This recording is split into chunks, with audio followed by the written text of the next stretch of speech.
কেমন আছো তোমরা সবাই? আরও একটা আমার ইউটিউব শর্টসে অনেক অনেক ওয়েলকাম। চারিপাশে সবাই এখন সবসময় বলে মেন্টাল হেলথের যত্ন নিতে, নিজের মনকে ভালো রাখতে।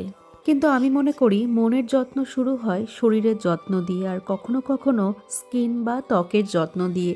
যদি আমাদেরকে আমরা নিজেরাই পছন্দ না করি আয়নার সামনে দাঁড়িয়ে, যদি আমাদের নিজেদের মুখটাই নিজেদের কাছে মনে হয় ডাল হয়ে গিয়েছে, চুলটা রাফ হয়ে গিয়েছে, কেমন লাগে বলো তো?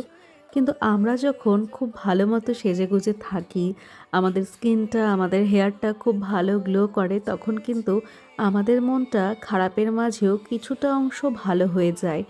তাই আমি অনেকগুলো ফেস ওয়াশ থাকতে অর্ডার করে ফেললাম এই লোটাসের ডি10 উপটান ফেস ওয়াশটা। আর সত্যি যেমন এটা ক্লেম করে তেমনই একটা ওয়াশেই তোমরা বুঝতে পারবে, তোমাদেরকে দেখাচ্ছি কতটা গ্লো করছে স্কিনটা। আর আমার মনে হয় লোটাসকে ট্রাস্ট করতে পারে না এরকম খুব কম মানুষই আছে। আমরা তো কম বেশি সবাই লোটাস ইউজ করি। যে পার্সেলটা কদিন আগে নাইকা থেকে রিসিভ করেছিলাম তার মধ্যে থেকেই এই প্রোডাক্টটা ছিল একটা। এখনও সব প্রোডাক্ট শেয়ার করে উঠতে পারিনি, আস্তে আস্তে করব।